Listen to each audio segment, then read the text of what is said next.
All right, let's make a maple rose together.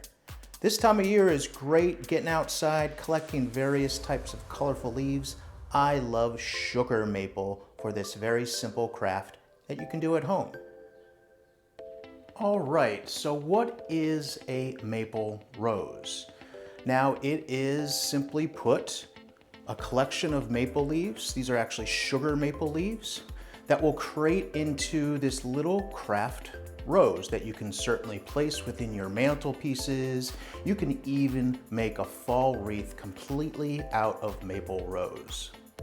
Now, maple roses are a very traditional craft that you can do at home. Certainly fun for kids and families to get together, collecting leaves out in the outdoor environment, and then creating this very, very intricately designed rose out of maple leaves. You can certainly do this with other leaves as well, but certainly seeking out those very colorful leaves this time of year during the fall to make these very simple crafts at home. And I'm gonna show you very quickly this step-by-step process that allows you to do these really simple crafts at home as you're exploring your landscape, forest ecosystems, and certainly seeking out all sorts of colorful leaves this time of year during the fall.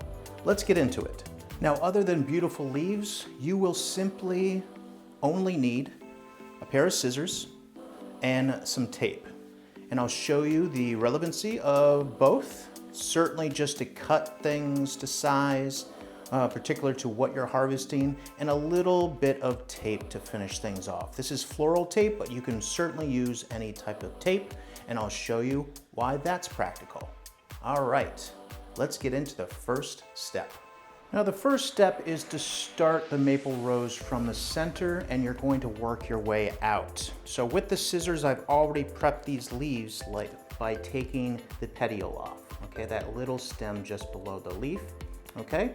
And I've already pre-cut one piece of tape. Again, this is floral tape to really show you how to keep things bundled together all the way to the end of the process, all right? So first step, after prepping a few leaves for the center of the rose, you are going to roll it up as tightly as possible. And sometimes I'll put it on the table and create that flat surface to roll. And depending on how thick you want it, you can keep going or stop right there to make smaller ones. But I'm gonna keep going.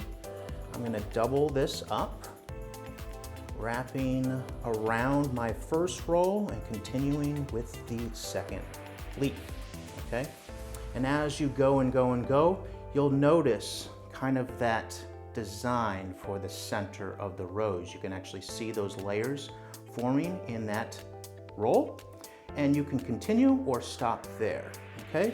I'm actually gonna do two more, and then we're gonna finish the roll off or center of the rose with a piece of tape to bind the roll or center of that rose, okay? Now let's just do a little wrap here. You always wanna kind of choose what your top is. So does that look good or does that look good? I'm actually gonna choose that for my center of the rose. So I'm gonna wrap on the opposite end. And this is why I love floral tape.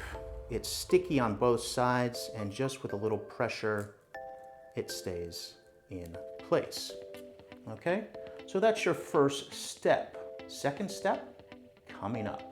So after that first stage, I'm gonna grab a few more leaves and start actually layering around that center. And the more you layer your leaves around and kind of flare them out, the more form of that rose you'll see. So the more leaves you put and orient them just like a rose, you'll notice more and more of that form of a flower being created with maple leaves, or certainly other types of colorful fall leaves this time of year. So I'm gonna take a few of these, and certainly keep in mind of what side you're using. So are you using the brown side, you know, keeping that color on the outside, or are you alternating? So just get creative, okay? And again, if you want to select not only green leaves and brown leaves and other types of leaves, you can certainly do so, okay? So sometimes I'll wrap a little bit loosely, okay, to start creating structure around that center, okay? But eventually you can kind of flare it out, just like a petal. I'm actually going to use some green here to change things up, okay?